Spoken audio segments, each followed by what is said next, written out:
Hello guys, good morning. এখন still বাইরের আলো দেখে বুঝতে পারছো যে সূর্য কিন্তু এখনো সেইভাবে ওঠেনি, বাট আমি কিন্তু রেডি। তো আজকে কোথায় যাচ্ছি সেটা বলবো অবশ্যই, বাট গোপ্রো মোডে, কারণ বাইরে দেখো কি বিভৎস জ্যাম লেগেছে আমার বাড়ির সামনে। তো চলো, তোমাদেরকে আর এই ট্রাফিক সাউন্ড শোনাবো না, একদম গোপ্রো মোডে দেখা হচ্ছে। আসছি। জয় মহাকাল। এই একা কোথাও বেরোলে বাবা মায়ের মুখটা এমন মনে হয় যেন ইন্ডিয়ান আর্মির কাজে চললাম। ইটস ওকে, আসলে ওদেরও চিন্তা হওয়াটা স্বাভাবিক, বাড়িতে একাই থাকে, বাবা কাকারা সব একসাথে থাকলেও আমি ছাড়া এখন নেই বাড়িতে কেউ। শ্রীনিকেতনের রোডটা ধরে নিলাম বাড়ি থেকে বেরিয়ে, আর আমার গাড়ির কিন্তু অলরেডি তেজটা পেয়ে গেছে। তো চলো ওর তেজটা একটু মেটাই, আর হোপফুলি কি আমাদের এখানে অনুরাগদার সাথে দেখা হয়ে যাবে।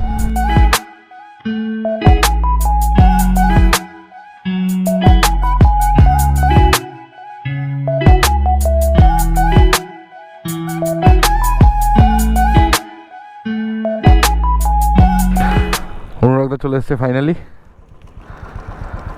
বাপরে, গুড মর্নিং। তো অনুরাগদাদের পুরো সেট আপ রেডি, মানে আমারটা বাদ দিয়ে। তো চলো, ওদের সুন্দর রাইড দেখা হচ্ছে রাস্তাতে। আমি ওই জন্য অনুরাগদার জন্য অপেক্ষা করলাম। সাম্যদা রয়েছে আর অক্ষয় রয়েছে, বাকিরা ওদিকে রয়েছে।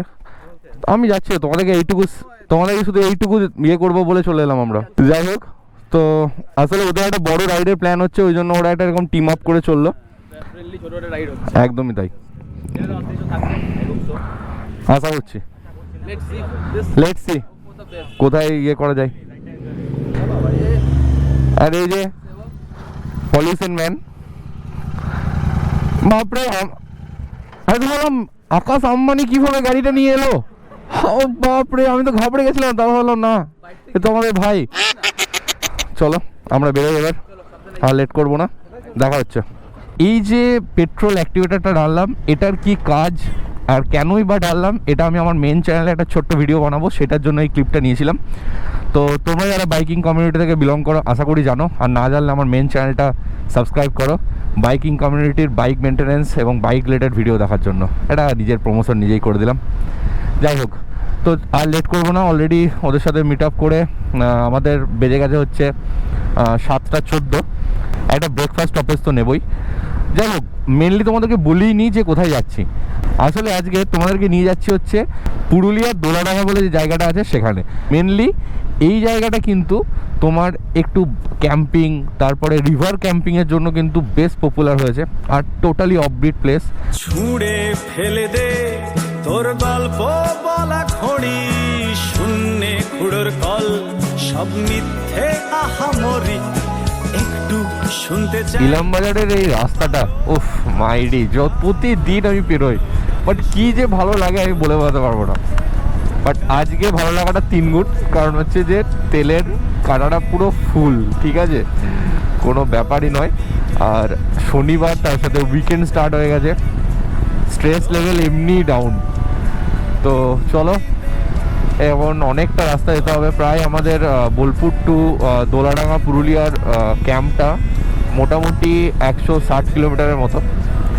আর আজকের এই সেট আপটা কিন্তু আমার কাছে নতুন, মানে এই হেলমেট সেট আপটা। তো লেটস সি কেমন ভালো সাউন্ড ক্যাচ করছে গোপ্রোতে। আদারওয়াইজ আবার পরে কোনো একটা সেট আপ চেঞ্জ করতে হতে পারে মাইকের, যদি কোনো দেখি যে আমি উইন্ড ব্লাস্ট আসছে। দেখতে দেখতে পানাগড় মোড় চলে এলাম। তো এখান থেকে এবার আমাদেরকে যেতে হবে হচ্ছে টুয়ার্ডস এখন দুর্গাপুর, তারপর আমাদেরকে লেফটে টার্ন নিতে হবে হচ্ছে বাঁকুড়া রোডের দিকে। বাঁকুড়া রোডের ওপরে দেখলাম একটা এরকম জল খাবার বলে দোকান রয়েছে, হোপফুলি ভালোই লাগবে এখানকার খাবারটা। রোড সাইডের দোকানগুলো তো জাস্ট চমৎকার হয়, দেখা যাক। সকাল সকাল একটু গরম পুরি রয়েছে, সেটাই অর্ডার দিলাম। আর ডিম টোস্ট তো বললাম, ব্রেকফাস্টটা একটু হেভি করে দেবো। যাই হোক, কেমন করেছে দেখি, একটু সিম্পল।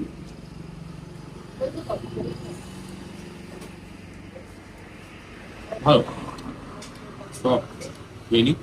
আর এমনি বাটার টোস্ট খাওয়া হয়েছিলাম, কিন্তু নেই বাটার, তাই ডিম টোস্ট করতে হবে। ব্রেকফাস্ট করে বেরোনোর সময় দোলাডাঙ্গার আমাদের যে কন্ট্যাক্ট পার্সন আছে তার সাথে কথা হলো, উনি একটা আমাকে খুব সুন্দর রুট বললেন। আমি তোমাদেরকে এখন মুকুটমণিপুর ড্যামের ওপর দিয়ে নিয়ে যাব এবং একটা নৌকা করে আমরা গাড়িটাকে পার করব হচ্ছে ওই পারে। এই প্ল্যানটা উনি দিলেন, আশা করি ভালো লাগবে। তো আমিও খুব এক্সাইটেড হয়ে গেলাম যে ঠিক আছে নৌকা করে এরকম করে পেরোতে হবে। এর আগে এরকম মানে আমার এক্সপিরিয়েন্স দুটো ক্ষেত্রে হয়েছে। একটা হচ্ছে তোমরা যে কেউ যদি কখনো মায়াপুর গিয়ে থাকো হবে, আর একটা হয়ে থাকবে সেটা হচ্ছে তোমার হচ্ছে যারা মৌসুনি আইল্যান্ড গেছো। তো আমি দুটোতেই গেছি, আমার এক্সপিরিয়েন্স খুব ভালো ছিল। আর এটা হচ্ছে বাঁকুড়া ফরেস্ট, এটা দিয়েই আমরা জয়পুর ফরেস্টের দিকে গেছিলাম। তো এটাও বেশ ভালো। আর দেখো এবার হালকা করে একটা পাতা ঝরার মরশুম চলে এসছে, দুর্দান্ত লাগছে চারদিকটা পুরো। আর এটা বেশ গোল্ডেন একটা ভাব রয়েছে, এটাই বেশি ভালো লাগছে এই জায়গাটাতে। তো আর বেশি বকবো না, এখান থেকে দেখাচ্ছে বাঁকুড়ার 25 কিলোমিটার। বাঁকুড়ার একটা খুব ক্রুশিয়াল পয়েন্টে দাঁড়িয়ে আছে, এদিক থেকে বাঁকুড়া বিষ্ণুপুরের সমস্ত রোডটা যায়। আর এই যে রোডটা নেব এখন মানে টুয়ার্ডস পুরুলিয়া, অযোধ্যা, রাঁচির দিকে, বুঝতে পারছো যে কতটা বড় এক্সপেনশন, কতটা বড় রোডকে কভার করে। মানে যারা ঝাড়খণ্ড যাবে রাঁচির ডিরেক্ট, তাদের জন্য হচ্ছে এই রোডটা। আর যারা পুরুলিয়া বা অযোধ্যা হিল ঘুরতে যাবে ভাবছো, তাদের জন্য তোমাকে এই জায়গা থেকে এসে টার্নটা নিতে হবে হচ্ছে পুরুলিয়া যাওয়ার দিকে। তো আমিও নেব এদিকেই, কারণ আমাদের ডেস্টিনেশনটা এইদিকেই পড়বে। আর এখান থেকে খুব একটা বেশি দূর নয়, আমি ম্যাপে দেখে নিচ্ছি একবার। তাও মোস্ট প্রবাবলি আমার যে আইডিয়া তাতে ওই 30-35 কিলোমিটারের কাছাকাছি হবে হচ্ছে তোমার ওই মুকুটমণিপুর ড্যামটা। এই দেখো আমাদের পাশে একটা পাহাড় রয়েছে, আর মুকুটমণিপুর যাওয়ার জন্য আমাদেরকে এই টার্নটা নিতে হবে। সোজা গেলে হচ্ছে রানীবাঁধ। তো খাতড়া থেকে এবার আমরা মুকুটমণিপুর যাওয়ার জন্য 7 কিলোমিটার আর এই টার্নটা নিয়ে নিলাম। সুন্দর রাস্তা বেশ। খাতড়াটা কিন্তু একটা বেশ ভালো মানে জমজমাট শহর, কারণ বেশ ভিড় ছিল। তো এখন ঘড়িতে বাজছে হচ্ছে 11:05। তো যারা এখানে নর্মালি মুকুটমণিপুরে আসবে, স্টে করবে ভাবছো, তাদের জন্য খুব একটা অসুবিধা হওয়ার কথা নয়। আর এখানে একটা সহায়তা কেন্দ্র আছে, পর্যটন যারা আসবে মুকুটমণিপুর ঘুরতে তাদেরকে হেল্প করার জন্য গভর্নমেন্টের তরফ থেকে। সামনে লেখা রয়েছে welcome to Kangsabati dam. Actually Kangsabati নদীর ওপরেই এই মুকুটমণিপুর ড্যামটা, সেই জন্য তোমার এখানে এই ড্যামটার নামও হচ্ছে কংসাবতী ড্যাম। তো এখান থেকে মেনলি শুরু হচ্ছে পুলিশ সহায়তা কেন্দ্র, তারপরে এখানে যে ভেতরকার পার্কটা রয়েছে সেটা। তো আমরা এখন ডিরেক্টলি একদম ড্যামের ওপর দিয়েই যাব, আশা করি পাশের সাইডের ভিউটাও তোমরা পাবে। তো এবার এইটা ধরেই যেতে হবে আমাদেরকে, যখন ড্যাম পেরিয়ে যেতে হবে আমাদেরকে। তুই চিরদিন তোর দরজা খুলে থাকি, সবাদানা গোনা হিসেব কেন রাখিস, সাক্ষাৎ আলাদিন তোর প্রদীপ ভরা জিনে, কেন খুঁজতে যাস আমায় সাজানো ম্যাগাজিনে।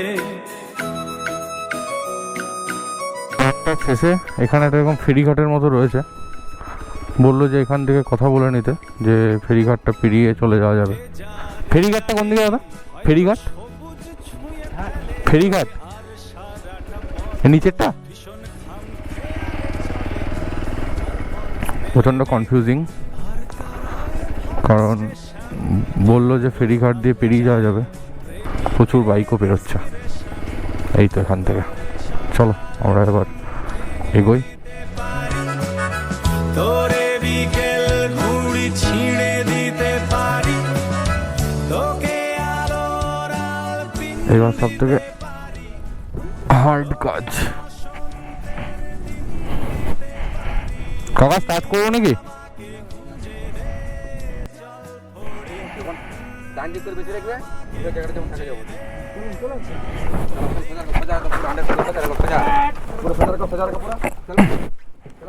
বাপরে,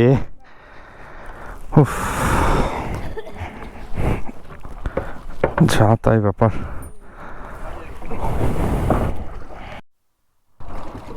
ফোনের চার্জ অলমোস্ট শেষ, আর দাদারা এদিকে নিজে থেকে হাতে করে বয়ে নিয়ে যাচ্ছে।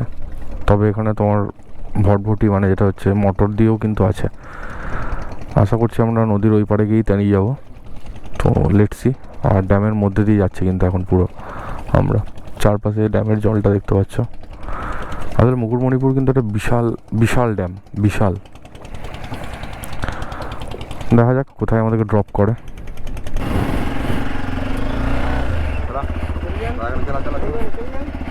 সুন্দর, বাপ রে। চলো, সুন্দর একটা এক্সপিরিয়েন্স হলো। এবার ওখানে গিয়ে টাকাটা দিই। বাইকের জন্য ভাড়া হচ্ছে এখানে 10 টাকা, আর একজনের জন্য হচ্ছে 15 টাকা প্রতিটা মানুষের জন্য। এবার এখানে ম্যাপ সেট করে নিয়েছি, এখান থেকে আর 5 কিলোমিটার মতো দেখাচ্ছে। এখন যে জায়গাটাতে রয়েছি সেটা হচ্ছে তোমার ডিয়ার পার্ক বলে যে জায়গাটা আছে, মানে মুকুটমণিপুরের ডিয়ার পার্ক। এটা কিন্তু অনেক পুরনো, কারণ প্রথম দিকে আমি যখন মানে ওই তোমার 2007-08-এ ছোটোবেলাতে বাড়ির সাথে এসেছিলাম, তখন কিন্তু ডিয়ার পার্কটা এখানেই ছিল। ডিয়ার পার্কটা হচ্ছে এখানে, দেখো হরিণগুলো কিন্তু প্রায় কাছাকাছি চলে এসছে। বাট আমরা ডিয়ার পার্কটাকে সাইডে রেখে এখন এগোচ্ছি। এখান থেকে আর 2.5 কিলোমিটারের মতো আমাদের যে ইকো ক্যাম্পটা রয়েছে, তো হার্ডলি 5-6 মিনিট লাগবে। চলো এবার ওদিকে যাওয়া যাক, অনেকটা টাইম হয়ে গেল। ও মাই গড, চলে এসেছি। বাপ রে, হঠাৎ করে দেখতে পেলাম দোলাডাঙ্গা ইকোস্টে। ফাইনালি সামনে রয়েছে দোলাডাঙ্গা ইকোস্টের যে এন্ট্রান্সটা, সেটা দারুণ দারুণ দারুণ জায়গাতে, একদম পুরো জঙ্গলে ঘেরা, পিছনে ড্যাম। আর আমরা এই চেক ইন করে গেলাম, আমি আর রোজি। ওভারঅল ভিউটা একবার দেখে নাও। আমি তো ডিটেলস বানাবো, বাট আজকের স্টে হচ্ছে আমার এটা। আর রোজিকে ওখানে পার্ক করে রেখেছি, আর পুরো জায়গাটা ওদের। চলো ওপরে যাওয়া যাক। আমি প্রথমে এসে একবার দেখে এসেছি, কারণ হচ্ছে যে এর ভিউটা তো একটু নিয়ে এসে, আর আমি এত এক্সস্টেড হয়ে গেছিলাম, আর ওনারের সাথে আমার ফোনে কথা হচ্ছিলো কন্টিনিউ, সেই জন্য আমি আর ভিডিও বানাতে পারিনি। তো চলো এই ট্রি হাউসটা কেমন এটা একটু এক্সপিরিয়েন্স করে নিই। আর মুখটা খুব এক্সস্টেড হয়ে আছে, বুঝতে পারছি। দেখলাম এখানে একটা বসার চেয়ার দিয়েছে, সুন্দর। কারণ হচ্ছে ভিউ, ড্যামটার শেষ প্রান্তটা কিন্তু এখানে এসেই শেষ হয়েছে। সেটা আমি দেখছি বিকালে কিভাবে এক্সপ্লোর করা যায়। আর বাথরুম আছে এখানে, অ্যাটাচই বলতে পারো, দেখে নাও। আর এটা হচ্ছে রুম। এসে যদিও আমি সমস্ত কিছু খুলে ফেলেছি, আমার গিয়ার। আর সিম্পল একজন বা দুজনের জন্য বেশ ভালো। এখানে চার্জিং পয়েন্ট আছে, এসে আমাকে চার্জে দিতে হয়েছিল। এই যে আমি বিধ্বস্ত, মুখ চোখের অবস্থা কি বাজে হয়ে গেছে। বাট যাই হোক, পুরো দেখো সুন্দর একটা রুম, কাঠের এরকম, তার সাথে কিন্তু খড়, মানে পুরো গ্রাম্য ভিন্টেজটাই কিন্তু এখানে তুলে ধরেছে।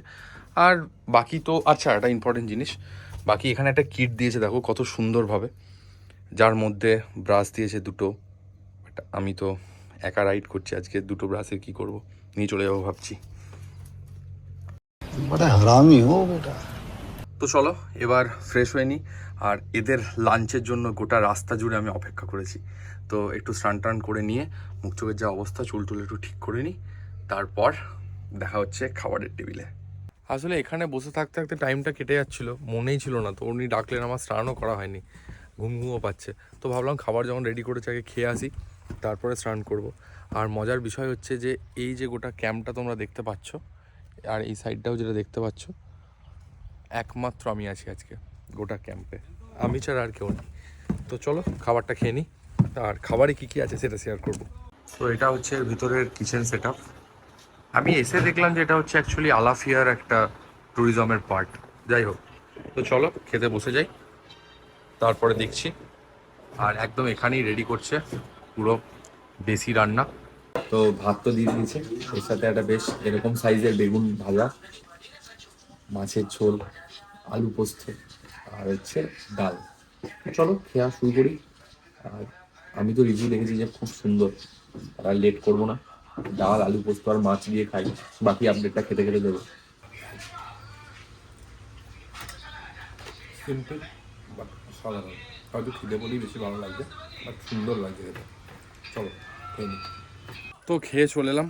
খাবারটা সিম্পলের উপরে বেশ ভালো ছিল। আর এবার এখানে জিজ্ঞেস করলাম যে ঘুরতে যাওয়ার কী কী আছে। তো ওনারা বললেন যে এই ড্যামের সাইডটা পুরোটা ঘোরার আছে, তারপরে নৌকা যেরকম আছে ওরকম নৌকা করে গোটা ড্যামটা ঘুরিয়ে দেয়, এরকম ব্যবস্থাও আছে। তো চলো এখন একটু রেস্ট নিয়ে নিই, কারণ প্রচণ্ড টায়ার্ড, সেই ভোর 5টা থেকে উঠেছি। চলো, অলরেডি একটু সন্ধে করে ফেলেছি, কারণ আমি বিভৎস ঘুমিয়ে গেছিলাম, চোখ মুখ দেখেই বুঝতে পারছো। আর এটা আমার আউটফুট, শুধু একটাই প্রপার্ট হয়ে গেছে, সেটা হচ্ছে এই যে আমি এক্সট্রা আর কোনো ছুটি আনিনি। যাই হোক, তো গোটা ক্যাম্পে আমি একাই, যেটা বলেছিলাম। Let's go. এখানকার সুন্দর একটা ভিউ তোমাদেরকে দেখাবো বলে বেরোচ্ছি, যার সামনে, তাই হেলমেট পরছি না। তো যেখানে কংসাবতী যে কারণে নাম, মানে দুটো নদীর যে মিলনস্থল, সেখানে আমি চলে এসেছি। আর এই যে পুরো ড্যামটা বুঝতে পারছো, আর একটা নদী ওই দিক থেকে এসছে, এখানে এসে মিশেছে, তারপরে ড্যাম শুরু হয়েছে। তো এখানে এত সুন্দর একটা শান্তিপূর্ণ আওয়াজ আসছে, মানে তোমাকে বলতে পারবো না। মানে এখানে আসার সাথে সাথে মনটা জাস্ট ফ্রেশ হয়ে গেল। আমি তো হাইলি রেকমেন্ড করছি, কারণ হচ্ছে যে দেখো থাকা খাওয়া এগুলো ডিপেন্ড করে, বাট আমি মেনলি বলছি হচ্ছে যে এখানে যে মনের শান্তিটা, একদিনের জন্য ট্যুর, মানে আমার মতো শনিবার এসো, রবিবার সকালে বেরিয়ে যাও, one of the great experience হবে যারা এই হেকটিক লাইফে বিরক্ত হয়ে গেছো। আমি তো এখানে এখন খানিকক্ষণ বসে শুধু সময়টা স্পেন্ড করব, তারপর একটু সন্ধে হলে নেমে চলে যাব।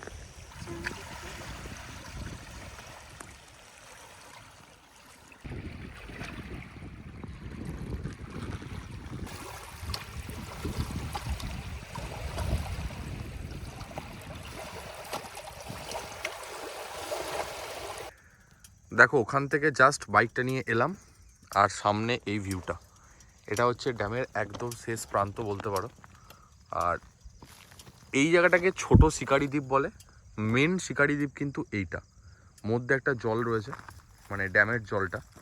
আর আমি এখন যে জায়গাটাতে দাঁড়িয়ে রয়েছি না, এই জায়গাটা কিন্তু পুরোটাই জলে ডুবে থাকে, মানে ইভেন তোমার এই ছোট শিকারি দ্বীপটাও জলে ডুবে থাকে। বাট এখন জল কম, তাই এখানে একদম বাইক নিয়ে চলে এসেছি। আর এখান থেকে পুরো 180 ভিউটা কিন্তু পুরোটা এনজয় করা যায়। চলো এখানকার ভিউটা এনজয় করি। আর বুঝতেই পারছো সূর্য ডুবে গেছে, পুরো অন্ধকার হয়ে যাচ্ছে, আর আমার মুখে ট্যান পড়ে এমনি আমি কালো হয়ে গেছি। কি কি কি কি কি আরে বলুন কি? একাদিন ফাঁকারা নিভেছে আলো, তুই নেই কেউ নেই লাগছে না ভালো। ওখান থেকে তো ঘুরে চলে এলাম, মানে ছোট শিকারির যে দ্বীপটা আছে, তারপরে এসে সুন্দর একটা দুধ চা দিয়েছি, এতটা খেয়ে ফেলেছি, তারপরে মনে হলো ও এটার তো আপডেট দেওয়া হয়নি। বাট দেখলাম যে আমাদের এখানে কমপ্লিমেন্টারি কিন্তু মোমো আছে, তো এটা কিন্তু এই প্যাকেজের মধ্যে ইনক্লুড। প্যাকেজের ডিটেলস আমি যে আগামীকাল যে পুরো জায়গাটা তোমাদেরকে এক্সপ্লোর করে দেখাবো, শুধু এই ক্যাম্পটা, তখন কিন্তু আমি ডিটেলসে বলে দেবো।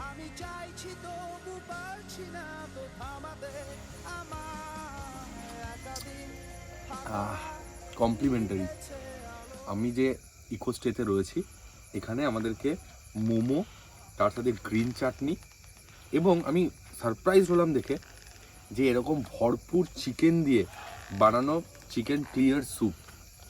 উফ, শুধু একটু কি বলবো আর কি, আমেজটা দেখো, আমেজটা। যাই হোক, এই ভাইবসে খুব মিস করছি, কিছু করার নেই, পার্ট। তো চলো মোমো খেয়ে নিই, এখানকার বানানো একদম তুলতুলে মোমো।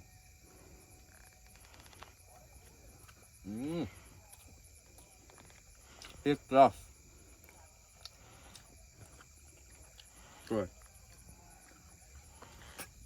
তো এখন 12:30 বেজে গেছে, রাতে ডিনারের আয়োজন, রুটি ভাত দুটোরই অপশন ছিল, বা দেখলাম সুন্দর আলু ভাজা, আর জয়বিদ্যা বোধহয় স্পেশাল একটা দই চিকেনের ব্যবস্থা করে দিয়েছে রাতে খাওয়ার জন্য। তো তোমরা যারা ভাত খেতে চাও অবভিয়াসলি ভাত খেতেই পারো, কোনো অসুবিধা নেই রাতে। আর আমি একটু ডাল নিলাম, যাতে ডাল দিয়ে আমার রুটিটা খেতে ভালো লাগে।